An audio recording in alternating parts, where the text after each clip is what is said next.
Olá, alunos da 10ª etapa, tudo bem com vocês? Eu sou o professor Kim Raoni, da componente de Educação Física. E agora nós vamos falar, na aula de hoje, sobre um conteúdo muito interessante, que é sobre o lazer, seus conceitos. Bom, então essa é a nossa aula 67, e o lazer é um aspecto muito importante da nossa vida cotidiana. Ela está relacionada ao trabalho, embora ela não seja a mesma coisa, né? São coisas diferentes, até mesmo parecem ser antagônicas, né? Opostas, mas elas estão atreladas umas às outras. Então vamos ver aí qual é o conceito de lazer. Então, lazer é comumente visto como um conjunto de ocupações as quais o indivíduo desenvolve de livre vontade, seja para repousar, seja para divertir-se, recrear-se e entreter-se, ou ainda para desenvolver sua informação ou formação desinteressada, sua participação social voluntária ou sua livre capacidade criadora após livrar-se ou desembaraçar-se das obrigações profissionais, familiares e sociais. Esse é um conceito completo sobre o que é o lazer, pessoal. E ali a gente pode tirar vários aspectos muito importantes sobre o que é o lazer. Observem lá naquele conceito que o lazer não é somente descansar. O lazer não está somente relacionado a você repousar, mas ele também está relacionado a várias outras atividades. Lógico que inclui o aspecto de você se sentir bem, de você fazer algo prazeroso para você. Então, está relacionado a divertir-se, está relacionado à recreação, a você fazer algum entretenimento para você, uma coisa que te desestresse, que te faça rir, que te faça sentir prazer. Mas também está relacionado a você buscar algum tipo de informação, uma formação que te faça aprender coisas novas, que de repente é do seu interesse, né? Está relacionado até mesmo a um trabalho voluntário, ou seja, algo que você faz de forma completamente espontânea, sem exigir nada em troca, né? Então, existem várias atividades relacionadas ao lazer. E um aspecto muito importante é que ele tem que ser de livre vontade, ou seja, você tem que fazer porque você quer e não porque você está sendo pago ou porque você está sendo forçado a fazer aquilo.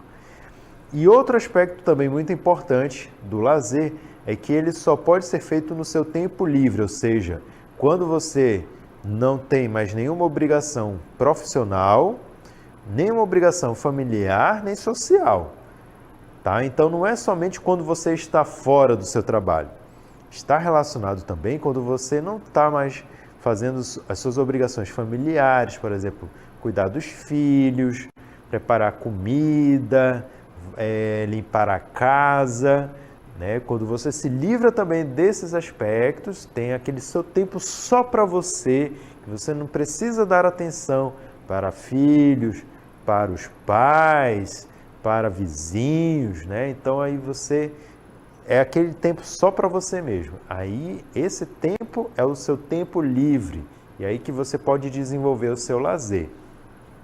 Ah, professor, mas aí não posso fazer sozinho, né? Eu tenho que levar as crianças, tenho que levar a família comigo para fazermos o lazer juntos.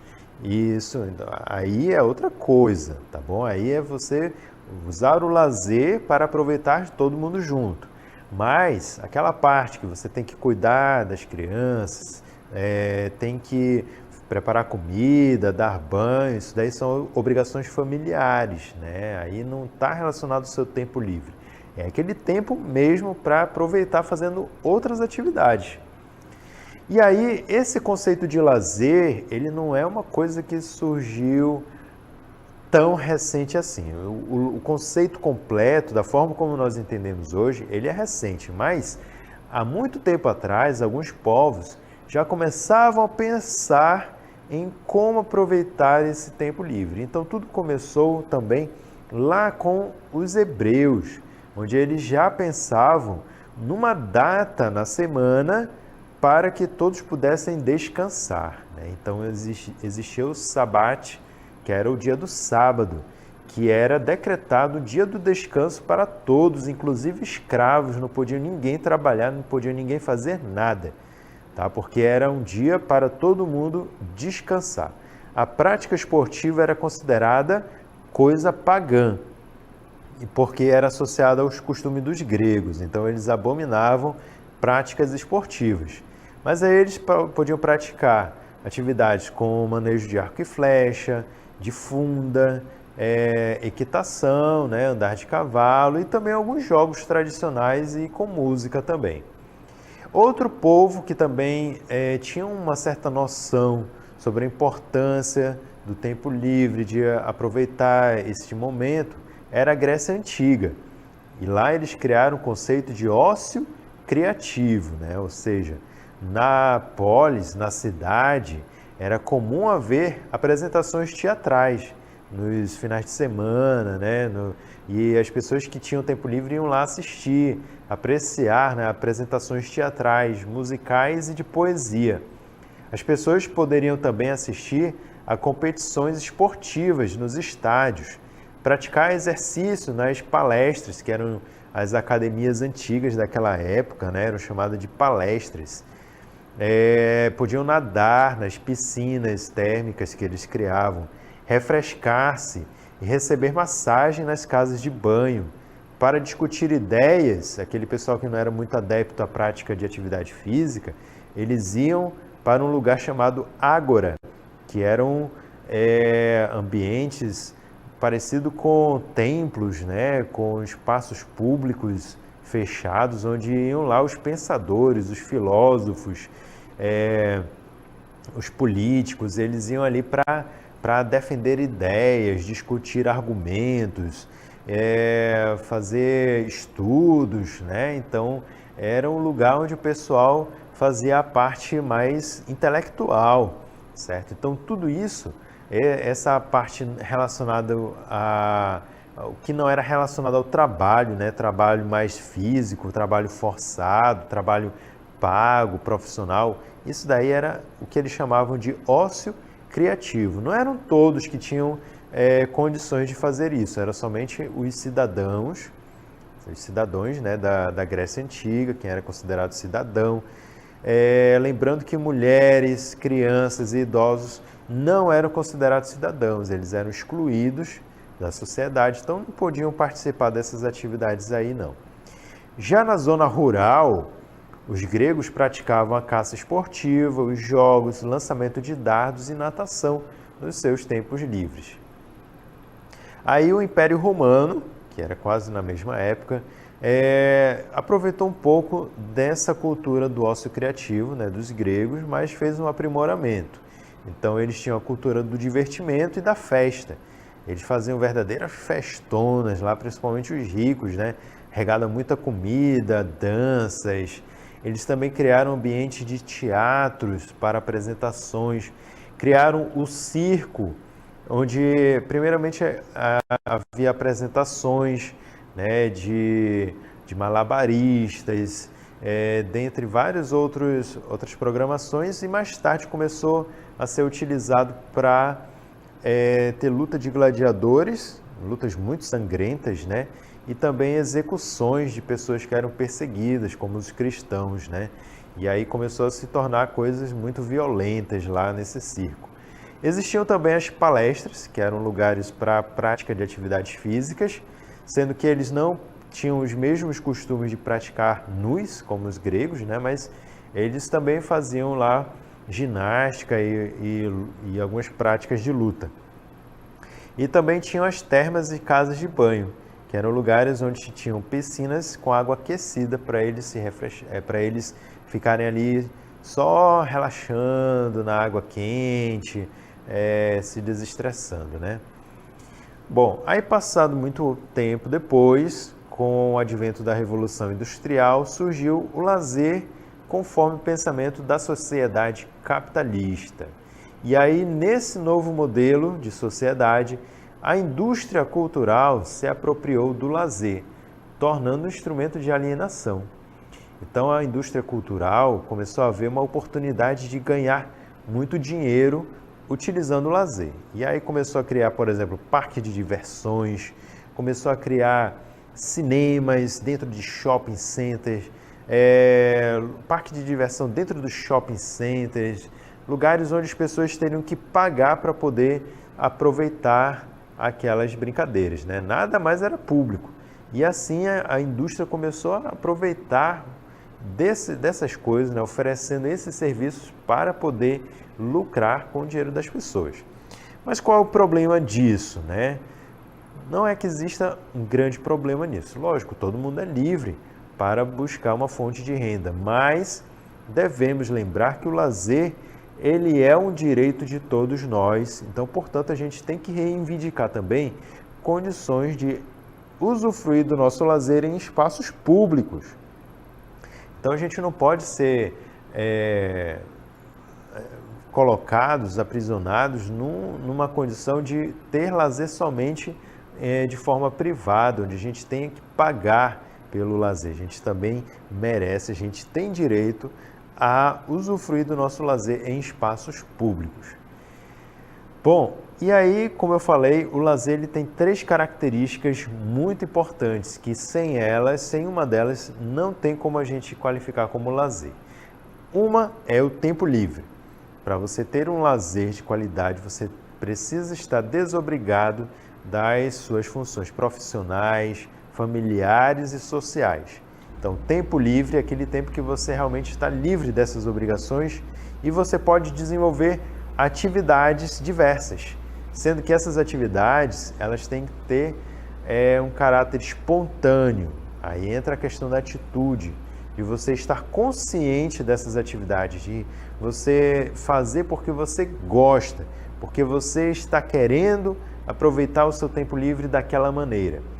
Quando você simplesmente está acostumado a, no seu tempo livre, sentar no sofá, na cadeira e ficar de frente para a televisão assistindo uma programação, você não está tendo a atitude espontânea. Você está fazendo tudo de forma automática. Gasta todo o seu tempo livre ali, na frente da televisão. Ou, hoje em dia, né, que é muito comum, principalmente entre os jovens, no celular. Passar tempos e tempos jogando no celular ou então conversando nas redes sociais. Isso faz parte, isso é bom. Também pode ser colocado dentro da dimensão do lazer, mas você não pode fazer isso de forma automática. Tem que buscar também outras formas de aproveitar isso, outras atividades, seja praticando atividade física, ou então ir assistir uma peça teatral, ou então ir ler um livro, ou então ir tocar um instrumento musical, e se você não sabe tocar, talvez ir em busca de aprender, né, a tocar um instrumento, buscar conhecimentos novos, diferentes, que você sempre quis ter, mas talvez nunca tenha tido a oportunidade. Então, essas são formas de você ter atitude espontânea no seu tempo livre. E existem 2 formas de classificar o lazer: o lazer passivo e o lazer ativo. O lazer ativo é aquele em que o participante é unicamente receptor de estímulos. Então você não é um ator, você não é sujeito desse tipo de lazer. Você apenas assiste, aprecia. Por exemplo, quando você vê uma peça teatral, quando você vai para um show musical, quando você assiste um programa de televisão, um filme, você está tendo ali um lazer passivo. Já o lazer ativo é aquele em que o participante é receptor e emissor de estímulos ao mesmo tempo. Então é quando você pratica aquela ação de lazer, quando você mesmo é autor, quando você é sujeito daquelas ações. Então, por exemplo, tocar um violão, um instrumento musical, quando você é o ator nas peças teatrais, quando você vai para um trabalho voluntário, ajudar pessoas carentes, ajudar pessoas necessitadas, você está ali fazendo também um lazer ativo. Quando você lê um livro, quando você vai praticar atividades físicas, tudo isso aí é lazer ativo. Percebam que é você mesmo É a própria pessoa, o próprio indivíduo que está realizando aquela ação e não somente assistindo, apreciando, ok?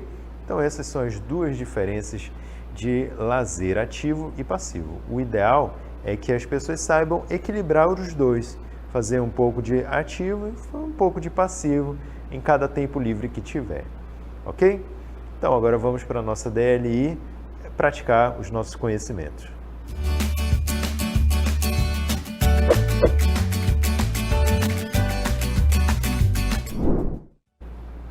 Questão 1. Conceitue lazer levando em consideração as 3 dimensões do lazer e sua relação com as políticas públicas. Questão 2. Liste 2 vantagens e 2 desvantagens entre o lazer passivo e o ativo, se houver. Daqui a pouco a gente retorna.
Olá, turma, estamos de volta e agora vamos corrigir aí a nossa DLI. Vamos relembrar quais são as questões. Então, a primeira diz assim: conceitue lazer, levando em consideração as 3 dimensões do lazer e sua relação com as políticas públicas. E a questão 2, que diz assim: liste 2 vantagens e 2 desvantagens entre o lazer passivo e o ativo, se houver. Então, agora vamos ver o gabarito da questão 1. A resposta é, por ser uma questão subjetiva, a redação do aluno deverá se assemelhar ao descrito no nosso comentário. Então, o lazer não é apenas um grupo qualquer de ocupações sem propósito algum, senão preencher o tempo livre do sujeito. Ele pode e deve ter uma conotação crítica e até mesmo transformadora da ordem instituída, mesmo que isso implique em desconstruir antigos mitos e convenções. Dessa forma, é possível despertar o potencial criativo das pessoas e incluí-las cultural e artisticamente, sem falar que o lazer também está ligado ao âmbito pedagógico. Então, pessoal, o lazer, como diz aí nesse comentário, não pode ser visto como simplesmente fazer qualquer atividade do jeito que quiser, não é assim. Tem que ter um caráter crítico, onde você faz aquilo de forma consciente, porque você quer melhorar como pessoa, como ser humano, tá bom? Então esse é o propósito real do lazer nas nossas vidas. E quanto à questão 2, aquelas 2 desvantagens e vantagens entre o lazer passivo e ativo, vamos ver aí qual seria a proposta de resposta para essa questão, porque é uma questão subjetiva também, então vai depender da forma como vocês escreveram suas soluções, aí, suas respostas, e elas devem estar próximas do que a gente vai propor aqui. Vantagem do lazer passivo: parar, observar, descansar e apreciar algo com os sentidos. Porém, a desvantagem é tornar-se mero espectador, sem olhar crítico sobre a atividade ou o objeto, não poder influenciar, contribuir ou interagir com a atividade. Já a vantagem do lazer ativo possibilita uma nova enunciação das múltiplas vivências, uma conversão das atividades em expressão criadora e novos olhares e potencialidades. Neste campo, é permitida uma maior convivência social. A desvantagem está que demanda mais esforço e determinação. Pode também ser alienado, desprovido de caráter crítico. Então veja só que no lazer passivo, a gente pode até aproveitar para descansar, para apreciar algo. Nem todo mundo precisa estar sempre fazendo algo. A gente pode simplesmente também ter um momento para parar e somente observar. Mas a gente não pode esquecer que é necessário que a gente tenha um olhar crítico, que a gente possa saber que aquilo que a gente está observando, para que serve, qual a importância, de que maneira ela me atinge, de que maneira ela suscita em mim novas emoções, novos pensamentos. Então é uma forma da gente analisar, da gente ser crítico sobre aquilo que a gente está observando. Mas infelizmente não tem como a gente interagir com essa forma de lazer, não tem como a gente propor novas ideias, porque simplesmente você pode se tornar um mero espectador. Essa é a desvantagem. Já no lazer ativo, você é um sujeito onde você pode propor novas ideias, você pode colocar seu caráter crítico e pessoal em cima daquela ação, certo? Mas também pode acontecer de você realizar de uma forma completamente desprovida de caráter crítico. Então, essas são as respostas da nossa DLI. Espero que todos vocês tenham aproveitado bastante. Bons estudos!